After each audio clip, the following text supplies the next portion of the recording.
वहीं मुख्यमंत्री भजनलाल शर्मा से मुलाकात हुई है। हरियाणा के प्रभारी सतीश पुनिया की शिष्टाचार भेंट सीएम भजनलाल शर्मा के साथ दोनों नेताओं के बीच सार्थक चर्चा हुई। मुख्यमंत्री निवास पर सतीश पुनिया ने सीएम भजनलाल शर्मा से मुलाकात की है और ये शिष्टाचार भेंट दोनों ही नेताओं के बीच हुई, जिसमें कई मुद्दों को लेकर सार्थक चर्चा हुई है। राजस्थान के कई सियासी और विकास के मुद्दों को लेकर सीएम भजनलाल शर्मा और सतीश पुनिया की बातचीत हुई है।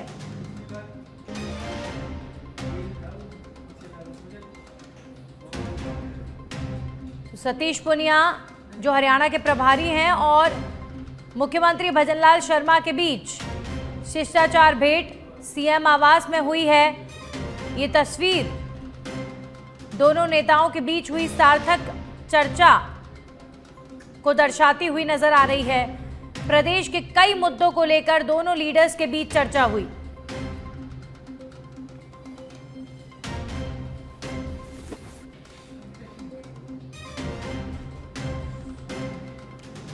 वहीं पूर्व सीएम अशोक गहलोत के पीएसओ की गिरफ्तारी के मामले पर राजेंद्र राठौर का तंज बीजेपी नेता राजेंद्र राठौर ने एक्स पर पोस्ट किया है और कहा है कि ये किसी सामान्य व्यक्ति का मामला नहीं बल्कि उस निजी अंगरक्षक का है जिसके पास वर्षों से गहलोत की हर निजी जानकारी तक पहुंचती थी। निजी अंगरक्षक के पास सभी निजी जानकारियां होना स्वाभाविक बात है। भ्रष्ट पीएसओ को लंबे समय तक निजी अंगरक्षक रखना गंभीर लापरवाही है। आखिरकार ये रिश्ता क्या कहलाता है? राजेंद्र राठौर का बड़ा सवाल एक्स पर पोस्ट करके गहलोत को लेकर उन्होंने तंज कसा है। पूर्व सीएम अशोक गहलोत की पीएसओ की एसआई पेपर लीक के मामले में गिरफ्तारी के बाद अब सियासत और तेज हो गई है। राजेंद्र राठौर ने गहलोत के निजी अंगरक्षक रहे इस पूरे प्रकरण को लेकर सवाल किया है कि आखिर ये रिश्ता क्या कहलाता है। तो राजस्थान के युवाओं के सपनों के साथ जो हुआ वो सबसे बड़ा विश्वासघात अब खुलकर सामने आ रहा है। एसआई भर्ती पेपर लीक प्रकरण में पूर्व मुख्यमंत्री अशोक गहलोत जी के पीएसओ और उसका बेटा एसओजी के हत्थे चढ़ चुका है। ये किसी सामान्य व्यक्ति का मामला नहीं बल्कि उस निजी अंगरक्षक का है जिसके पास वर्षों से गहलोत जी की हर निजी जानकारी तक पहुंचती थी। और अब खबर भरतपुर से है, जहां पर बिहारी जी मंदिर एवं गंगा मंदिर पहुंचे मुख्य सचिव सुधांशु पंत। आज सुबह से ही भरतपुर का विजिट कर रहे हैं मुख्य सचिव। केवलादेव कलेक्ट्रेट जिला चिकित्सालय का भी निरीक्षण कर चुके हैं। संबंधित विभागों को भी दिशा निर्देश दिए गए हैं। गंगा मंदिर पर दर्शन कर मीडिया को संबोधित किया गया। तो आज भरतपुर के दौरे पर है मुख्य सचिव सुधांशु पंत। कई विकास कार्यों का निरीक्षण। केवलादेव कलेक्ट्रेट जिला चिकित्सालय का भी निरीक्षण किया सुधांशु पंत ने।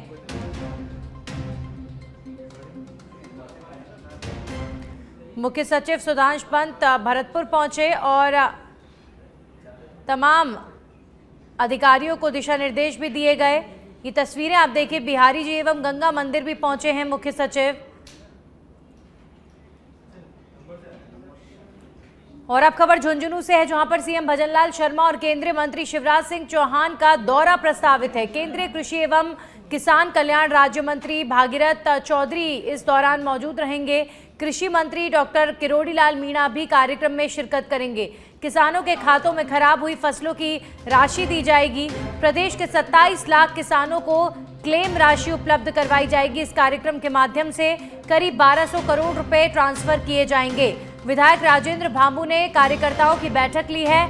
अधिक से अधिक संख्या में कार्यक्रम में पहुंचने का आह्वान किया गया है।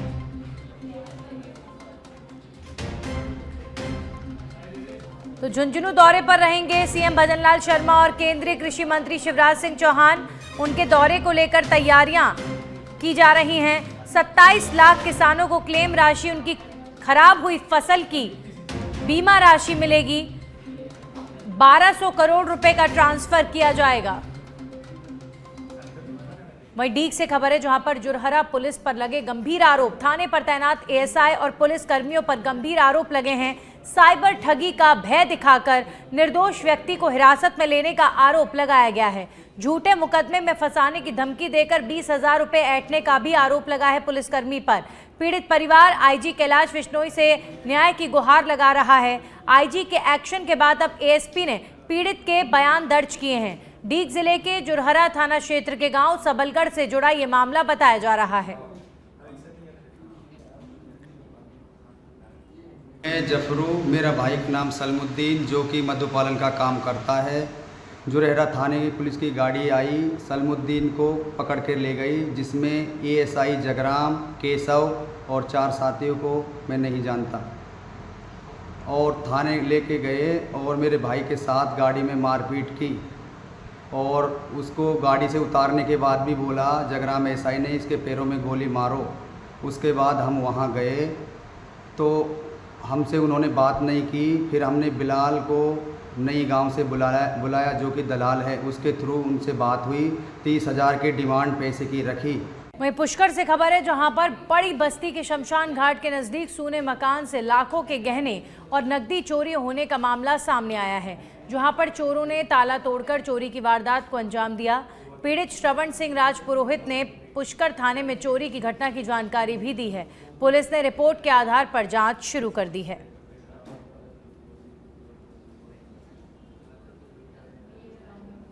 राखी बांधने गांव गए थे, मैंने मेन लोग तो दिया था, अंदर एक ताला लगा के गया था और रात को हमारा वापस आने का प्लान था। तो घर वालों ने बोला यहीं रह जाओ, कल चल जाना। इस हिसाब से हम चोरी के हिसाब से आए।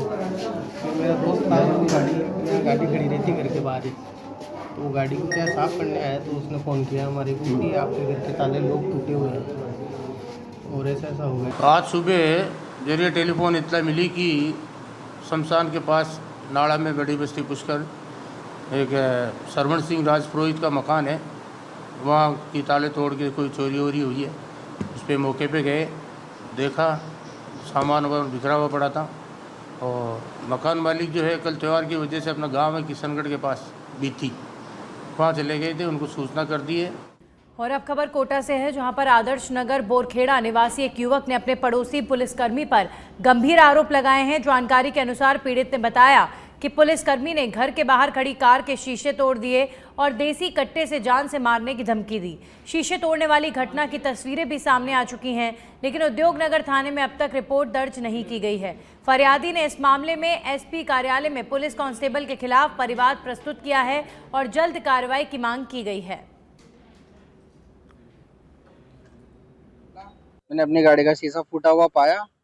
उस दौरान मैंने आस पड़ोसी से पूछा तो किसी पड़ोसी ने बताने से इनकार कर दिया, क्योंकि वो पुलिस वाला धमकाता है सबको कि मैं बंद करा दूंगा और ये कर दूंगा। उसके बाद सामने पड़ोसी है हमारे, उनके सीसीटीवी के माध्यम से उनके देखा हमने, तो उसमें शीशा तोड़ता हुआ साफ वीडियो में आ रहा है।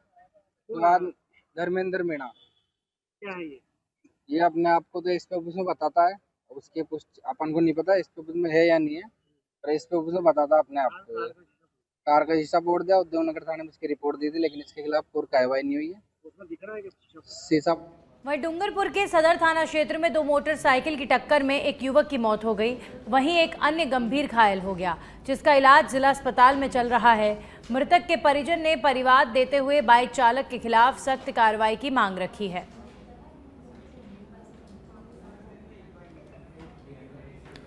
वहीं कोटा जिले के रामगंज मंडी क्षेत्र में 1 महीने पहले लापता हुई युवती का शव संदिग्ध परिस्थितियों में मिलने के बाद पूरे इलाके में आक्रोश फैल गया है। रविवार को राजपूत करनी सेना और ग्रामीणों ने शव को ट्रैक्टर में रखकर खैराबाद पुलिस चौकी के सामने स्टेट हाईवे 9B पर जाम लगा दिया। मृतका की मां खुद ग्रामीणों के साथ धरने पर बैठी है। ग्रामीणों का आरोप है कि यह हत्या का मामला है और पुलिस ने गुमशुदगी दर्ज होने के बाद भी समय पर कार्रवाई नहीं की। परिजनों को मुआवजा देने और लापरवाह पुलिसकर्मियों पर कार्रवाई की मांग कर रहे हैं। वहीं सूचना पर धरना स्थल पर तहसीलदार राहुल वर्मा, डिप्टी घनश्याम मीणा और सीआई मनोज सीकरवार ग्रामीणों से समझाइश करने में जुटे हुए हैं। दरअसल गोविंदा निवासी युवती की मां ने बुरन खेड़ी निवासी हीरालाल धाकड़ पर बेटी को परेशान करने और जबरन ले जाने का आरोप लगाया था।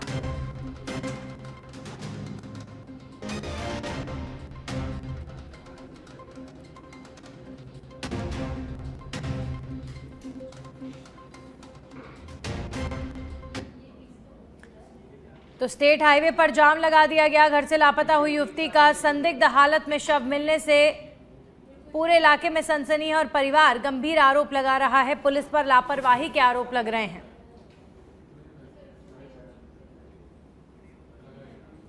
छोरा नहीं देखियो सब करती देखियो तो आता हेर के दाड़ो तोड़ियो जबरदस्ती ले गयो सामान खड़े पीछा ले गयो वो डब्बा में मैंने तो सब पीछा ले गयो जबरदस्ती ले गयो फोन ले गयो चार्जर ले गयो वो है ना सारे पीछे ले गयो नहीं तो मन के मुँह पर बरबाई ये लिखे मन की ना पता है मन छोरा नहीं देखियो है ना तो मैंने क्यों पीछे था तो पीछे बढ़ता ताकि बढ़ता पीछे ही भोगा तो पीछे बढ़ू कहाँ भी उधारी पीछे करूँ लो मार कोई साथ नहीं दे रहे तो गोयंदा में खी गोयंदा वाला साथ नहीं दे मंडा में खी समूह सीन दिए मैंने कोरट मिली भी कर दिया तो ये भी बता दो फिर नहीं कर दिया जा 31 दिन से लापता है। उसका ना प्रशासन ने रिपोर्ट लिखी लेकिन उस पर कोई कार्रवाई नहीं की। आज 31 दिन हो चुके हैं। बालिका 18 वर्ष की है और आज उसकी लाश मिली है गोविंदागंज में। वो कोई लड़का उसे भगा के ले गया और उसकी हत्या कर दी। तो हमारी प्रशासन यही मांग है कि 31 दिन से न्याय क्यों नहीं मिला लड़की को। जो भी हत्यारा है उसे तुरंत पकड़ा जाए। राजपूत समाज यहीं बैठा रहेगा। वो किसी एक समाज की बालिका नहीं थी, सर्व समाज की बालिका है। जब तक दोषी को पकड़ा नहीं जाएगा राजपूत समाज यहीं धरना देता रहेगा। और अब खबर कोटा से है, जहां पर जीआरपी थाना अंतर्गत राखी का त्योहार मना के गांव से लौट रहे एक युवक की रास्ते में दर्दनाक मौत हो गई। हादसा कोटा से कुछ दूरी पर केशवराय पाटन के पास हुआ है, जहां पर ट्रेन से गिरने पर अंकित की मौके पर ही मौत हो गई। हेड कांस्टेबल ने बताया कि युवक जयपुर से सागर जा रहा था, तभी सफर के दौरान ट्रेन से गिर गया। युवक के शव को MBS अस्पताल की मॉर्चरी में रखवाया गया है। मृतक की पहचान अंकित पुत्र मुन्ना अहिरवाल निवासी सागर जिला मध्य प्रदेश के रूप में हुई है। पुलिस मामले की जांच में जुटी हुई है।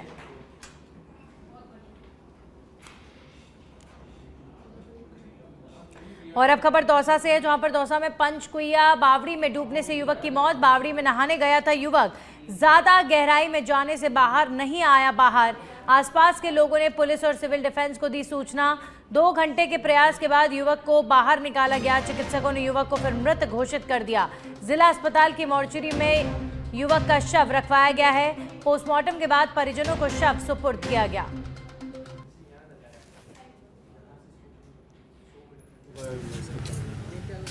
वो सुबह बावड़ी में नहाने जाता था रोज। उसी तरह आज भी अचानक वो सुबह नहाने गया बावड़ी में, तो खूब अच्छी तरह तैराक था। अचानक बावड़ी में डूबने से उसकी मौत हो गई। हमने उसको ढूंढा, उसमें गांव वालों ने ढूंढा। जब नहीं मिला तो प्रशासन को सूचना दी। मौके वारदात पे प्रशासन आया। उसको मिलने के बाद हॉस्पिटल लाए। हॉस्पिटल वालों ने उसे मृत घोषित दे दिया। दौसा कोट में पचकुइया की बावड़ी है। यहाँ पे सूचना मिली थी कि एक युवक है 27 साल का, रिंकू शर्मा नाम है। वो यहाँ पे इसके कपड़े हैं। घर वालों ने कहा कि शायद हो सकता है कि बावड़ी में डूब गया हो। यहाँ तलाश की गई। SDRF टीम बुलाई, पुलिस स्टाफ तक बुलाया गया, तो तलाश करवाया गया। जो उपकरण होता है पिलाई, उसको डाल कर दिया तो इसका डेड बॉडी मिली है। उसको निकाल के PM करवाया जा रहा है। हाँ, थोड़ा मधुमक्खी का छाता है, भीड़ देख करके थोड़े वहीं कोटा के महावीर नगर थाना इलाके के उद्योग नगर इलाके में किन्नर गुट की दबंगाई का मामला सामने आया है। दरअसल एक किन्नर के यहां पर ढोलक बजाने वाली महिला कांताबाई ने आरोप लगाया कि किन्नर गुट के लोगों ने उनका बॉम्बे योजना इलाके में अपहरण कर लिया और एक घर में ले जाकर बेरहमी से पिटाई की। इस दौरान आरोपियों ने उन पर गर्म पानी डाला और बाल उखाड़ने समेत कई यातनाएं दी। पीड़िता का कहना है कि मारपीट के बाद आरोपियों ने उन्हें थाने में पहुंचा दिया, लेकिन पुलिस ने मदद नहीं की। खान है जो, और इसके मुस्कान है जो दिल्ली से किन्नर बुला रखे हैं। इसका आतंक बहुत चल रहा है। अभी थोड़े दिन पहले, महीने भर पहले अनंतपुरा थाने के अंदर एक वीडियो बहुत वायरल हुई थी। मेरे चेले को गाड़ी में जबरदस्त किडनैप करके ले जा रहे थे। हम किन्नरों को थाने में मारा। रीना किन्नर के चेलों ने, रीना किन्नर ने, है ना, इतना हंगामा करा तो इससे ये कुछ भी नहीं हुआ। अनंतपुर थाना वालों ने कुछ भी कार्रवाई नहीं करी अभी तक, बस पाबंद कर दिया उनको। ना हमारा मेडिकल करवाया कि कुछ भी नहीं होगा मेडिकल करवा। इसका मतलब अनंतपुर था। फिर हम पुलिस पे कैसे विश्वास करें हम? आज हम ये इसके साथ हुआ है, हमारे साथ ढोलक बजाती कांता शर्मा। इस औरत को ऐसी बुरी से किन्नरों ने मारा पीटा। इसको थाने में लेके गए, अनंतपुर थाने में। इसे पता नहीं क्या अनसन चीज़ें लिखवाई अनंतपुर थाने वालों ने, है ना। ढोलक बजाती किन्नरों में, तो ये 2 भाई हैं, एक रीना जी है, एक काजल जी है। तो मैं पहले रीना जी के साथ थी, अब मैं काजल जी के साथ हूँ। तो अब मेरे से उनके जो चेले थे ना, मुस्कान, दीपिका और पिज़्ज़ा, ज़ारा, इतने ये सब मेरे को मेरे घर से उठा के ले गए दिन में, मुलजिम की तरह पकड़ के ले गए मुझे, फिर उसके बाद और घर ले गए। वहीं किशनगढ़ के सिलोरा क्षेत्र में दिन दहाड़े लूट की वारदात में एक महिला की मौत हो गई। घटना उस समय हुई जब उदयपुर कला से किशनगढ़ लौट रहे दंपति को बाइक सवार बदमाशों ने अपना निशाना बनाया। सीओ के अनुसार बदमाशों ने महिला के आभूषण लूटने के दौरान धारदार हथियार से हमला किया, जिससे उसका गला कट गया और वो मौके पर ही गंभीर रूप से घायल हो गया। राहगीरों और परिजनों ने लहूलुहान हालत में संजू को राजकीय YN अस्पताल पहुंचाया, जहां पर डॉक्टरों ने उसे मृत घोषित कर दिया। घायल पति रोहित को उपचार के लिए अस्पताल में भर्ती किया गया है। बदमाश आभूषण लेकर फरार हो गए। वहीं पुलिस बदमाशों की तलाश में जुटी हुई है। हमारे सहयोगी रोहित जुड़ चुके हैं इस मामले को लेकर। क्या कार्रवाई अभी फिलहाल पुलिस की तरफ से की गई है? इस समय deputy CO rural Umesh Gautam और अन्य पुलिस पदाधिकारी मौके के लिए रवाना हुए हैं और इस समय किशनगढ़ अस्पताल में माली समाज के लोगों की काफी भीड़ इकट्ठा हुई है, जिनका कहना है कि जब तक आरोपियों की गिरफ्तारी नहीं होती तब तक शव नहीं उठाया जाएगा। जी चलिए, शुक्रिया तमाम जानकारियों के लिए। और अब खबर अजमेर के किशनगढ़ से है, जहां पर घर में सो रहे बुजुर्ग पर जानलेवा हमला होने की खबर सामने आ रही है। बताया जा रहा है कि मजेला रोड क्षेत्र में कमांडेंट निवास के पास कुछ हथियारबंद लोग एक घर में घुस गए और 70 वर्षीय बुजुर्ग पर कुल्हाड़ी, सरियों और डंडों से हमला कर दिया और उसे गंभीर रूप से घायल कर दिया। आरोप है कि हमलावरों ने घर में तोड़फोड़ की थी। पीड़ित के पुत्र ने शहर थाना पुलिस को रिपोर्ट दी है, जिसमें 15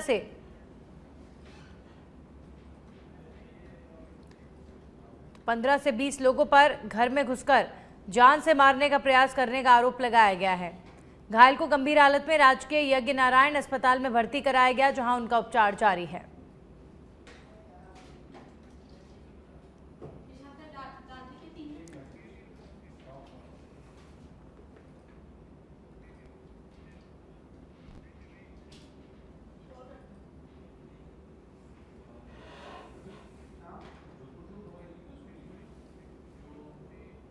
वहीं सांगोत नगर समेत आसपास के कुछ गांवों में करीब 3 घंटे तक जमकर बारिश हुई। लगातार हुई बारिश से बरसाती नाले पूरे उफान पर नजर आए।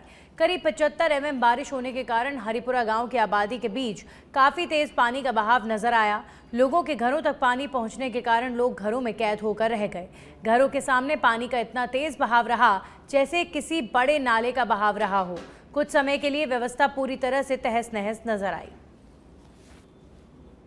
तो सांगोत नगर समेत आसपास के कुछ गांव में लगातार हुई बारिश के बाद आप देखिए सड़कों का कितना बुरा हाल नजर आया। लोगों के घरों तक पानी भर गया।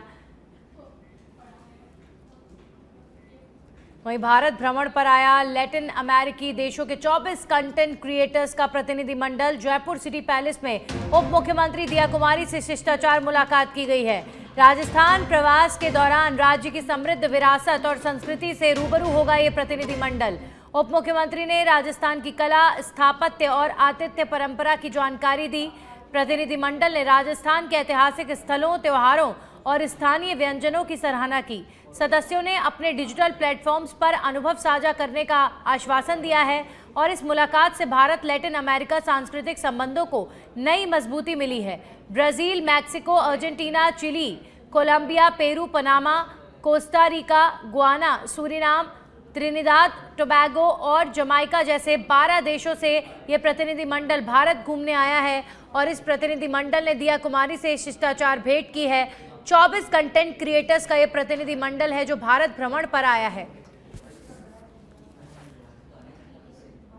तो ये प्रतिनिधिमंडल जयपुर स्थित सिटी पैलेस भी पहुंचा और दिया कुमारी से इस प्रतिनिधिमंडल की मुलाकात हुई है, जिसमें जयपुर समेत भारत की संस्कृति, परंपरा, यहाँ के तीज त्योहार सबकी सराहना दिया कुमारी करती नजर आई।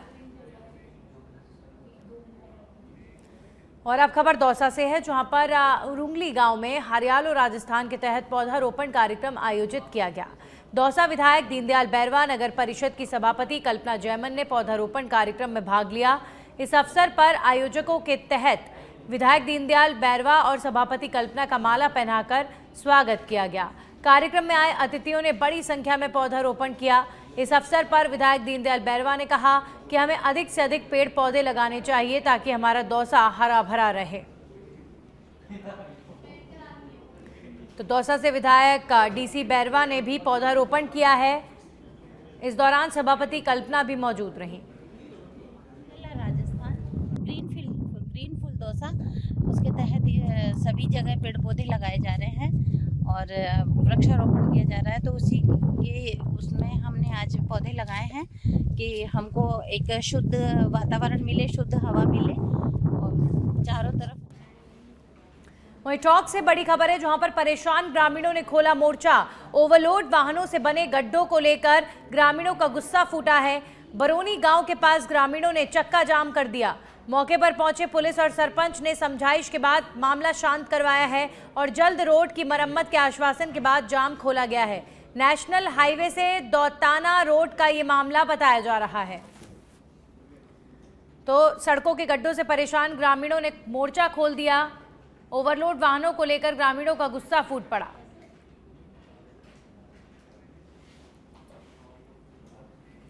और अब खबर सवाई माधोपुर के बौली से है, जहां पर ग्राम भेड़ोली में राजकीय जनजातीय आवासीय विद्यालय के भवन निर्माण में घटिया निर्माण सामग्री का उपयोग करने की शिकायत ग्रामीणों ने की है। जानकारी के अनुसार विद्यालय भवन, छात्रावास एवं आवासीय क्वार्टर तथा 4 दीवारी के लिए करीब 15 करोड़ रुपए स्वीकृत हुए हैं, लेकिन निर्माण कार्य में बजरी के स्थान पर रेत का उपयोग करने और घटिया गुणवत्ता वाली सीमेंट का उपयोग करने, पिलर्स आदि में घटिया निर्माण का आरोप लगाते हुए शिकायत की गई है। साथ ही ग्रामीणों ने निर्माण कार्य बंद करवा दिया है।